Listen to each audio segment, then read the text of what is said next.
and welcome. I am Gimba Umar. Tonight, federal government audit reveals non-remittance of mind-boggling 450 billion naira to Federation accounts by 33 agencies, including the Central Bank and Nigerian Communications Commission.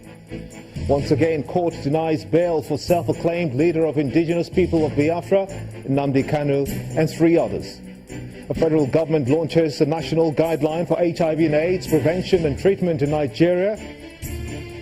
An investigation into crash of plane carrying Brazilian football club players and officials in Colombia reveals shortage of fuel.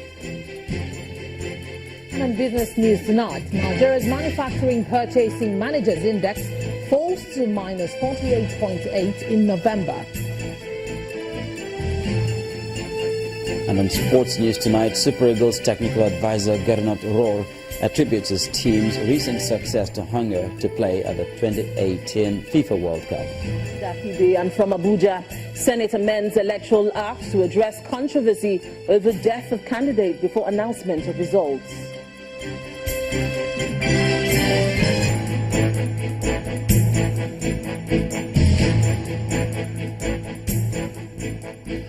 We begin tonight with the federal government's audit, which has revealed that a whopping 450 billion naira has not been remitted to the Federation account by 33 agencies, including the Central Bank of Nigeria and the Nigerian Communications Commission. This was made known today during a press conference in Abuja by the Minister of Finance, Mrs. Kemi Adeosun. The directors. So far, we have identified 450 billion as outstanding and recoverable as operating surpluses from various government agencies. And the agencies from which these monies are due include Central Bank of Nigeria, Nigeria Shippers Council, Nigeria Export Promotion Council, National Health Insurance Scheme, Nigeria Civil Aviation Authority, Nigeria Communications Commission, Nigeria Postal Service, Nigeria National Information Technology and Development Agency, NITDA, Nigeria Television Authority, Bureau for Public Enterprises, National Pensions Commission, Nigeria Bulk Electricity Trading, Raw Materials Research and Development Council, Nigeria Ports, Nigeria Export Processing Zones Authority, NEPZA, Federal Radio Corporation, and Council for the Regulation of Engineering. We said, come with your payment proposals. We know that in some cases that money may already have been spent. So they will now give us a proposal of how they're going to repay. But the money has to be paid. I think it's very clear. Where audit reports have indicted some of the officers, some of these audit reports are going to the EFCC. It is, some of the audit findings are so serious that a decision was taken that those particular reports must go to the EFCC. You remember that as job in the Ministry of Finance, we're not a prosecuting agency. Ours is really to investigate, and then we hand it over to the relevant agencies. So all the audit reports have been sent to the parent ministry so that they can take appropriate action. And where there's breach of procedure, the audit report clearly states which procedure has been breached. So there is internal disciplinary procedures that I think will follow in some cases. But in some cases, the reports have actually been referred to the investigative agencies. Nigeria's Minister of Finance, Mrs. Kemi Adeosun. Meanwhile, the Senate President, Dr. Bukola Saraki, has given the assurance of timely passage of the 2017 budget once it is received by the National Assembly. Dr. Saraki said this after a closed-door meeting with President Muhammadu Buhari at the presidential villa. This comes against the backdrop of the controversy that trailed the 2016 budget before it was eventually signed into law by President Buhari 5 months after it was presented to the lawmakers. Senator Saraki also spoke on the rowdy session witnessed on the floor of the Red Chamber yesterday over the defection of a senator from the PDP to the APC. It's democracy at work, the opposition party had their views on the defection of one of their senators to the APC, and they expressed it. And then today they were back there. So everything is fine. One happy family again. The budget issues are how ready is the Senate? We're ready. Once the documents come to us, we're ready. I think this time round, a lot of work has taken place behind the scenes.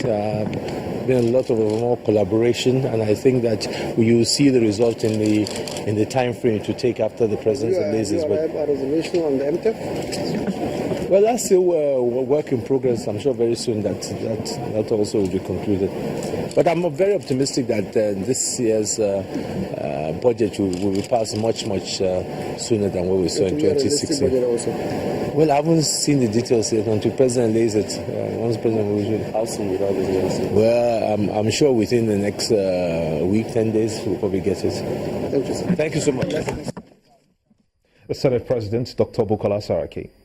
A federal high court in Abuja has refused bail to the self-proclaimed leader of the indigenous people of Biafra, Nnamdi Kalu, and 3 others on the grounds that their charges are serious and not entirely bailable.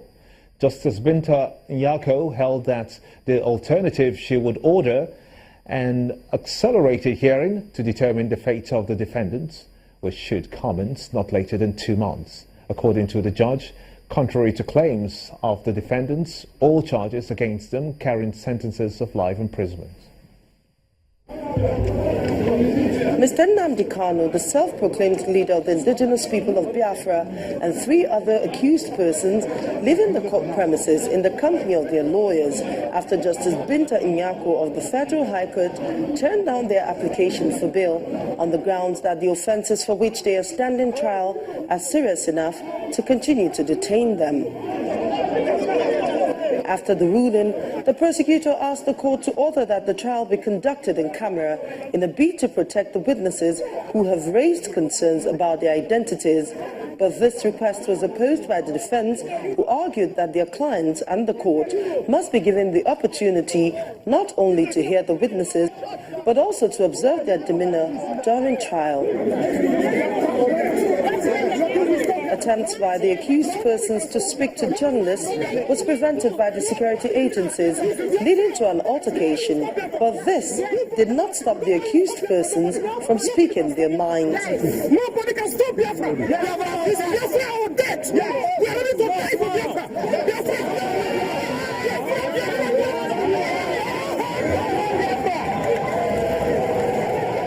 And as the accused persons leave the court premises in the company of security agencies, there are many supporters who were refused access to the court premises hailed them.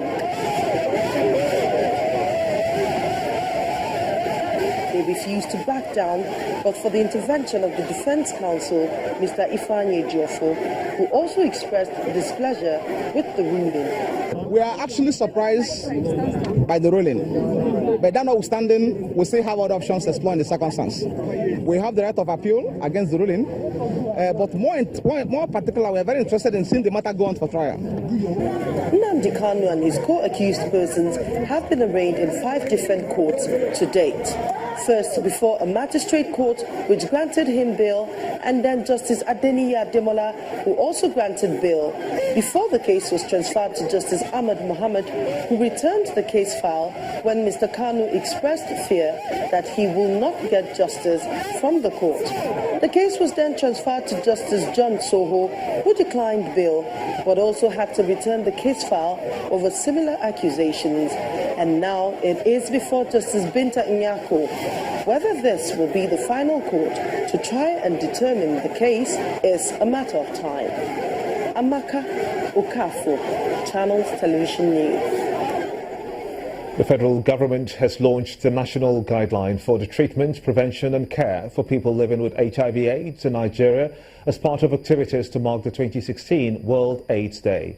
The Minister of Health, who represented President Muhammadu Buhari at the conference in Abuja, explained that the new guideline will provide the needed guide for government and development partners towards eliminating new infections, while cautioning that treatment funds be judiciously used.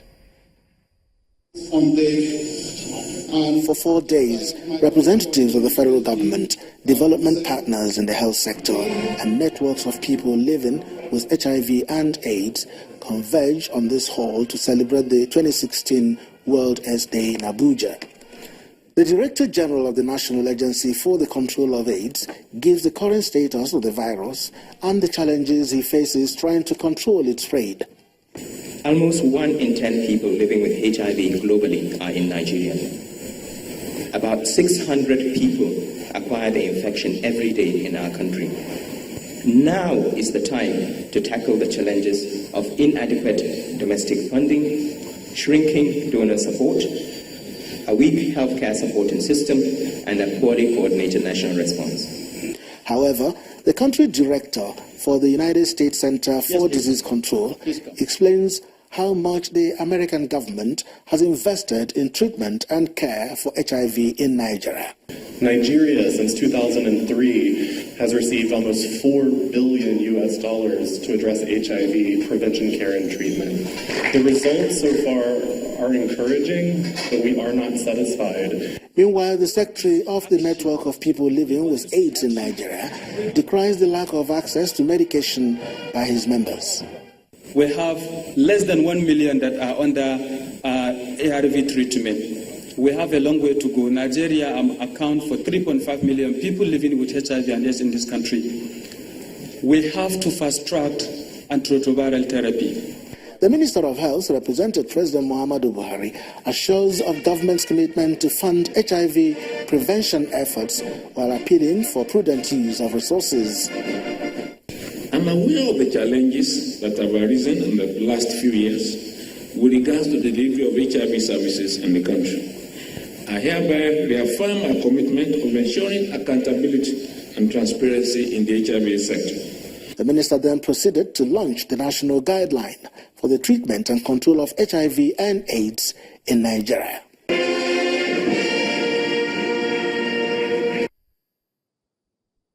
As this year's World AIDS Day is marked globally, Nigeria's annual new HIV infection figures have reduced by 54% in about 10 years, from 350,000 in 2006 to about 191,000 in 2015. Good news it seems, though.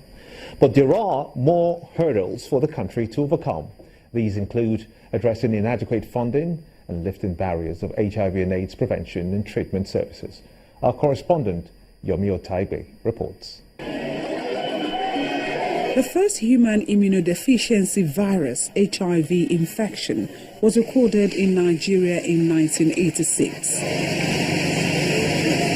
The initial prevalence rate in the year 1991 stood at 1.8%, rising to its highest of 5.8% in 2001, owing to ignorance, fear and other social-cultural factors. With improved HIV awareness, counseling and testing, there's been steady decline in the prevalence rate, which now stands at 3% as at 2014. But the country is not out of the woods yet. According to the National Agency for the Control of AIDS, NACA, the current 2015 estimates of people living with HIV in Nigeria is a little above 3 million. 2.25 million of this number need treatment, but only approximately 854,000 people are presently receiving antiretroviral drugs. Linked to this situation is inadequate domestic funding, coupled with declining support from international donor partners. We can say that the situation is devastating, especially for a person living with HIV and AIDS, because the drug represents life and the drugs are not there. To compound the situation, for those that are already on treatment, they have been asked to pay for certain services that were freed before now. Mother-to-child transmission of the disease is still a major factor. We are contributing about 30% of the global burden of pediatric HIV. And what we need to do is to invest more in the elimination of mother-to-child transmission of HIV by ensuring that every pregnant woman is tested for HIV. And those who are positive are taken care of. 90-90-90 is an ambitious treatment target to help end the AIDS epidemic. It indicates that by the year 2020, 90% of all people living with HIV will know their status. 90% of all those diagnosed with HIV will receive sustained antiretroviral therapy, and 90% of all people receiving the drugs will have viral suppression. Nigeria is lagging behind in the attainment of these UNAIDS treatment targets. Clearly, access to HIV treatment is one area in need of improvement. However, addressing stigma and discrimination is also an important key factor in HIV control. Yomi Otaigbe reporting for Channels Television News. In part two, after the break, more on HIV/AIDS prevention. Plus, Rivers State Governor Nyesom Wike raises alarm on alleged plans by the police to arrest over 100 PDP members in the run-up to the rerun elections. That's coming up after this break. Stay with us.